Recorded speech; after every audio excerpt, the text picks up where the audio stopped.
Mój ostatni film o AI wzbudził dużo emocji i żywą dyskusję w komentarzach. Widać, że temat jest mocno emocjonalny. Są osoby, według których AI nie bardzo wpływa na branżę i nie powinniśmy się w ogóle tym tematem przejmować. Są też takie osoby, które sądzą, że już wkrótce AI przewróci rynek pracy do góry nogami. I chciałabym podkreślić, że celem tamtego filmu było przede wszystkim pokazać sytuację w branży, zwłaszcza w obszarze testów, taką jaka ona jest pod koniec 2025 roku, na początku 2026. Trudno jest robić prognozy dotyczące AI, a tym bardziej trudno jest je robić mnie, ponieważ nie jestem stricte specjalistką od AI. To, co mogę ocenić, to jak wygląda testowanie, jak wygląda ta część wytwarzania oprogramowania, które jej elementy są bardziej oporne na automatyzację czy na przejęcie przez AI. Myślę, że warto też, żeby wybrzmiała jedna taka kwestia, o której wspominałam na tamtym filmie, ale myślę, że została ona za mało podkreślona. Ponieważ ludzie piszą coś takiego, że zaklinam rzeczywistość i mydlę oczy, że AI w ogóle nie ma żadnego wpływu na rynek. Ja w ogóle nie zamierzam nic zaklinać. Ja po prostu przedstawiam Wam dane z raportów i dane z tego, jak wygląda praca w testingu, praca w prawdziwych projektach. Oczywiście nie jestem w stanie też wiedzieć, jak wygląda każdy projekt na świecie. Natomiast myślę, że często ludzie przeceniają rolę AI, a nawet w pewnym sensie robią ze sztucznej inteligencji coś w rodzaju kozła ofiarnego i już Wam mówię, o co mi chodzi. Jest wiele czynników, które powodują kiepską sytuację w branży IT i zwolnienia. AI na pewno jest jednym z nich, ale czy jest głównym? Osoby obserwujące bezpośrednio sytuację w różnych dużych firmach, w mniejszych też, zgodnie potwierdzają, że często AI pojawia się w komunikacji korporacyjnej, ale często wydaje się jakby, no właśnie to te informacje o AI były mydleniem oczu. Podlinkuję Wam na dole przykład historii z jednej z największych firm, byłej pracownicy firmy, która zaczyna się na a kończy na Amazon. I opowiada ona o ciekawym case'ie, gdzie to pewien rodzaj bańki nadmuchanej na początku pandemii powoduje obecne zwolnienia, a nie AI. I znowu AI pewnie też jest jakimś czynnikiem. Opowiada ona o sytuacji, która nastąpiła w wielu firmach, bo faktycznie na początku pandemii i jakiś czas po jej rozpoczęciu, 2020-2021, był bardzo duży optymizm na rynku pracy i zatrudniało się bardzo dużo specjalistów IT.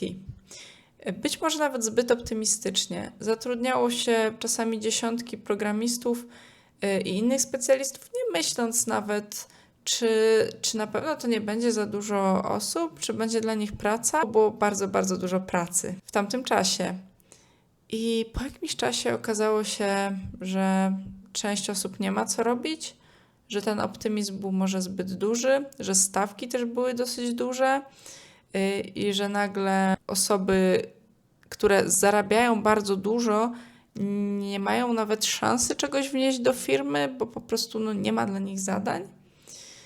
Że też zyski niekoniecznie są takie duże, jakich się spodziewano i różne inne rzeczy. W tym podlinkowanym wideo autorka opowiada, jak z roku na rok obserwowała, że coraz bardziej jest dokręcana śruba, że są jakieś wymagania, które nie mogą zostać spełnione, no i ona się spodziewała, że w końcu dojdzie do jakichś zwolnień. No i teraz jest taka sytuacja i pamiętajmy, że to jest też tak, że jeśli firma zwalnia ludzi albo nie zatrudnia nowych, to ona daje jakieś komunikaty prasowe i w tych komunikatach może się pojawiać AI. Tylko szkopuł tkwi w tym, że my nie zawsze wiemy, czy to jest do końca prawda, albo czy wszystkie informacje są ujawniane. Firmy mają swoje działy komunikacji korporacyjnej, działy PR, które dbają o to, żeby tworzyć jakiś obraz w mediach, żeby nie ujawniać może wszystkich tajemnic firmy. Więc może być tak, że jakaś losowa firma ma problemy z różnych powodów, spodziewała się większych zysków, a jednak są one mniejsze. I to jest powodem zwolnień, a nie to, że nagle AI przejęło dużo zadań. I w komunikacie nie zawsze znajdzie się ta informacja, no bo wiadomo. Z tego też powodu trudno jest orzec, na ile tak naprawdę to AI przyczynia się do zwolnień. Trudno jest to precyzyjnie powiedzieć, moim zdaniem właśnie z tego powodu. I myślę, że o tym warto pamiętać. Zanim pochopnie powiemy na pewno te wszystkie zwolnienia, które teraz są przez AI. Zwróćmy też uwagę na to, że na rynku są pewne trendy i że firmy pozwalają sobie na takie ruchy, które są PR-owo akceptowalne, patrząc na to, co się dzieje na rynku. Czyli jeśli bardzo dużo firm powraca do biur, no to jest ogólnie, zaczyna być akceptowalne, że pracy zdalnej jest coraz mniej i kolejne firmy też mogą powrócić do biur.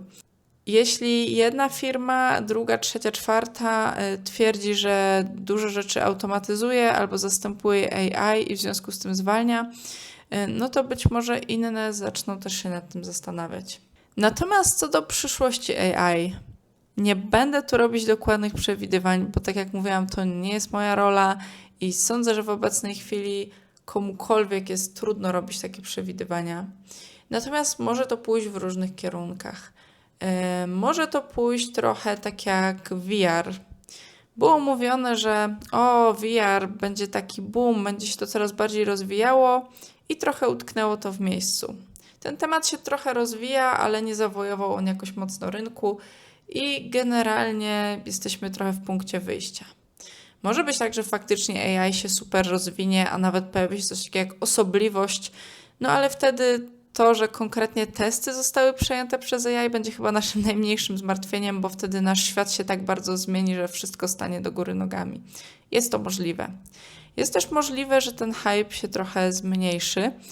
Ktoś fajnie zauważył w komentarzu, że AI jest bardzo drogie i to jest prawda. Zasilanie jakiegoś modelu AI może zużywać tyle samo energii, co nie wiem, jakieś całe państwo. I to jest bardzo drogie i ludzie chyba na co dzień nie myślą o tym za dużo. I teraz firmy nas przyzwyczajają do tego, że możemy korzystać z AI za darmo albo za niewielką opłatą. I trochę uzależniają nas od siebie. Nas jako osoby indywidualne, ale też inne firmy, które kupują ich usługi. Może się okazać za jakiś czas tak, że ceny zostaną wywindowane, no i nagle zrobi się pewien problem. Firmy będą uzależnione od AI i będą albo musiały zainwestować w swoje własne AI, żeby nie być uzależnionym od tych dużych graczy, albo może częściowo wycofają się z tych rozwiązań. Może nastąpi taki moment w przyszłości, kiedy coś zostanie w dużej mierze zautomatyzowane, ale nagle firma stwierdzi, a może jednak bardziej się teraz opłaca zatrudnić paru ludzkich deweloperów, żeby część zadań zrobili i to jednak będzie tańsze. No nie wiadomo, być może nastąpi taki moment w historii, że firmy się zaczną z tego wycofywać. Już teraz mamy dyskusję na temat no na przykład negatywnego customer experience, negatywnego doświadczenia konsumentów, jeśli chodzi o AI. Na przykład o boty. Klienci dzwonią do obsługi klienta i obsługuje ich robot i każdy tylko stara się zhakować w taki sposób, żeby połączyć się z ludzkim konsultantem i ludzie tego nie chcą. Nie chcą rozmawiać z robotem. Czy firmy wezmą to pod uwagę i zaczną z tego rezygnować? Nie mam pojęcia, ale już teraz na tym etapie spotykamy się z takimi problemami. Myślę, że bardzo ciekawie będzie obserwować, jak się to rozwinie. No i co będzie dalej z rynkiem pracy, bo powiem Wam, że ostatni rok był bardzo ciężki. Obserwowałam ten kryzys, można myślę to tak nazwać w IT, wśród wielu osób w otoczeniu. Mnie on też w pewnym zakresie dotknął. Było to trudne. Trzymam mocno kciuki za wszystkie osoby, które czy to z powodu AI, czy nie AI straciły pracę, albo są zagrożone jej utratą. Trzymam kciuki, żebyście szybko coś nowego znaleźli.